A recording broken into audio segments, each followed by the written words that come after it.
Hi, hello, thanks for joining us again. Now we're going to make a farm wife's pear tart today, which would probably have to be one of the simplest desserts of all time. You don't need any mix masters or anything like that. It's all done by hand.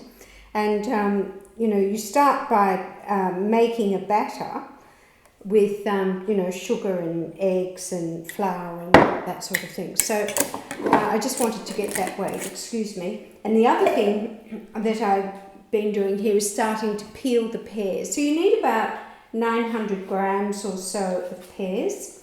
If you are, ideally, in many ways, it's best if you do the batter first, then peel the pears. But I always seem to end up doing the pears first. It's fine, and if you do it that way, you've just got to remember to coat them in a bit of lemon juice so that they don't discolour. And I'm using the brown Boss pears, and the reason I'm using these is that they are very firm and juicy, but they retain flavour all the way through. Whereas sometimes the pack and pears are only flavoursome if they're ripe, that sort of thing. So let's put this one into a bit of lemon juice. I've just got to do two more. They're about 250 grams each, these pears. This recipe, it's an Italian recipe. It's from Marcella Hazan, who I'm a great fan of, from her Essentials of Classic Italian Cookbook. And she says only an act of espionage could mess this dish up, and I think she's right. It's very straightforward.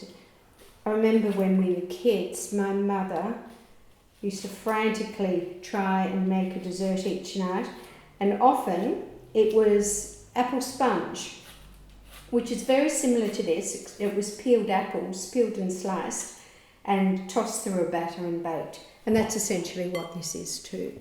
So how many have I got in there? 3, just need 4. I love these graters. Once you get the knack of them, they make peeling most things very straightforward.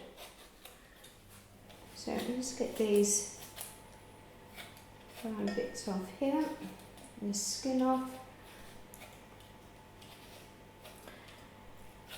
And I'm just going to toss those through the lemon juice just for while we prepare the batter. No, that won't take too long. Leave that there. Put this aside. Now for the batter, we start off with beating. I've weighed out the sugar, 225 grams of sugar, and you add the eggs to the sugar. Probably a good way to start is just one at a time. And I always teach people to crack an egg into a jar or a glass or something separate rather than adding it to the mixture, because if there's something wrong with the egg, you're going to wreck the whole mix. Okay, so you can see already, it's pretty nice, isn't it?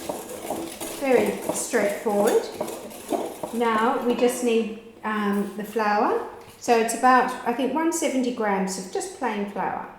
The other thing I like about this is it's plain flour, and they're not trying to put rising agents in it like, what are they, baking powder, sodium bicarbonate, all that nasty stuff.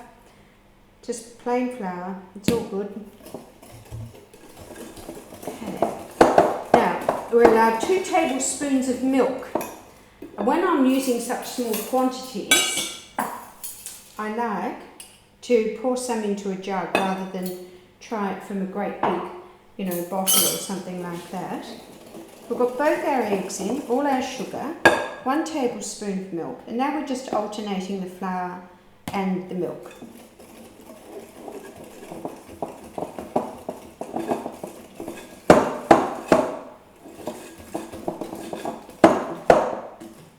Beautiful. How easy easy. No great big KitchenAid nonsense. I love it. Hate those gadgets. They're such contraptions, don't you think? They make a noise, text setup. This is easy.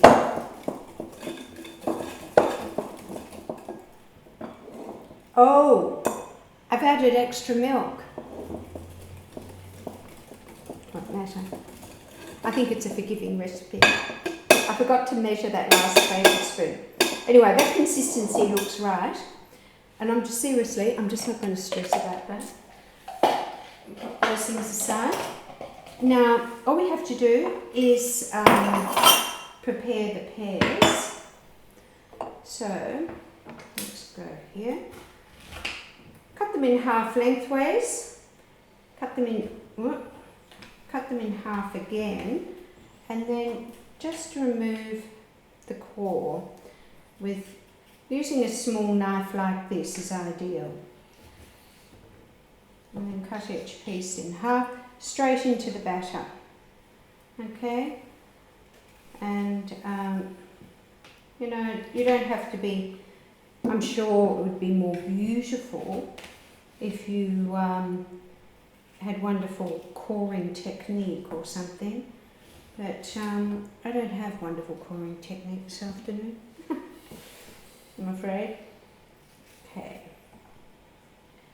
Yes, well, I bless Marcella every time I make this dish because I think it's a gift.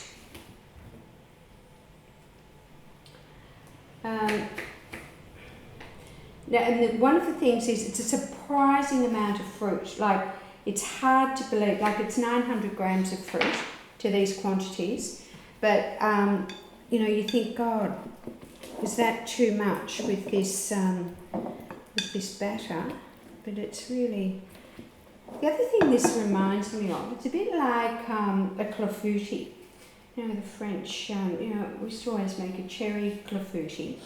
Very similar ingredients, and it would be made in a blender, and same thing, just pouring the batter over, well, usually we did it with cherries, poured the batter over cherries and baked it. We do it over apple, plums, same with this I'd say, but I think it's the cleverest thing out.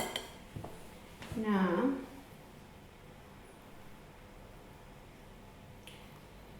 the thing is, it's very good too. You can serve it straight out of the oven warm. And when you first take it out of the oven, I've got to prepare you, it doesn't look that flash, like it's a little bit bumpy. You're meant to smooth it down when you make it. But it comes out a bit bumpy and you think, really? But dust it with a bit of icing sugar, it's perfect. It's absolutely fine.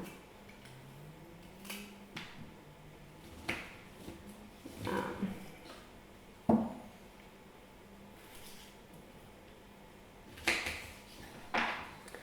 we go. Just keep adding these in and folding the pears into the batter, which means that you basically get just a little bit of dough or cooked batter with lightly cooked pears, and it really is quite like a tart.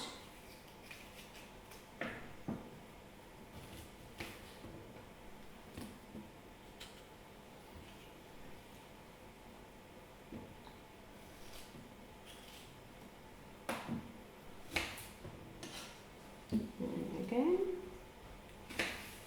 Now, I suppose you could do this with a springform pan and then get, you know, release the whole thing. But I think that a lot of people probably don't have a springform pan, and most people would have a pie dish of some description. So that's what this is, and it certainly seems to serve the purpose. Okay, so there's our last bits in, and let's get that all bound up. Lovely. Now some butter. I'm going to grease this with butter. Just wipe it all around the edge. You can keep, if there's excess, you can keep it because we're going to put a bit of the butter on the top. There's no butter in the mixture, so you can be generous. There we go. And I'll use some bread crumbs, just like a handful or so, and put that through here. And then you can just shake them around so that you get a nice clean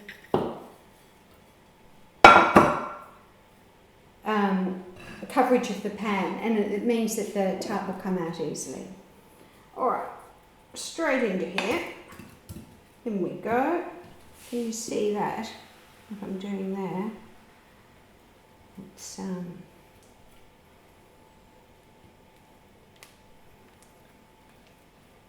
I've got the oven on, 190 for a normal oven. My oven's quite big, so I always make my oven 10 degrees hotter than most recipes, just so that it has enough heat in it. But this is it. This is ready for the oven pretty much. Oh, one more thing, just dotting it with a bit of extra butter. You don't want to have bits sticking up and out so much.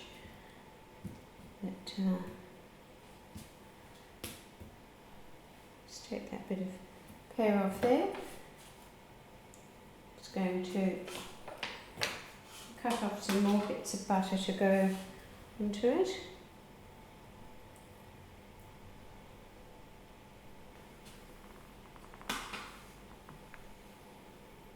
And that's it. Ready for the oven. 50 minutes, roundabout. And you've just got, one thing, you've just got to try and make sure this is relatively even so you don't sort of get burnt, sticky up bits, but that looks okay to me. Okay. Alright, so pear tart, and it's looking pretty good. So, it's actually really good served warm. I'm just going to put a bit of icing sugar in it, and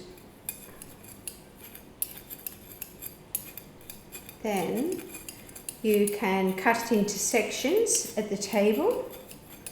If you've got nerves of steel, you could transfer it to a platter and take it on a platter. But, you know, unless you've got a loose form tin, I really think you should perhaps stick to serving it from the pie tin. That looks pretty beautiful.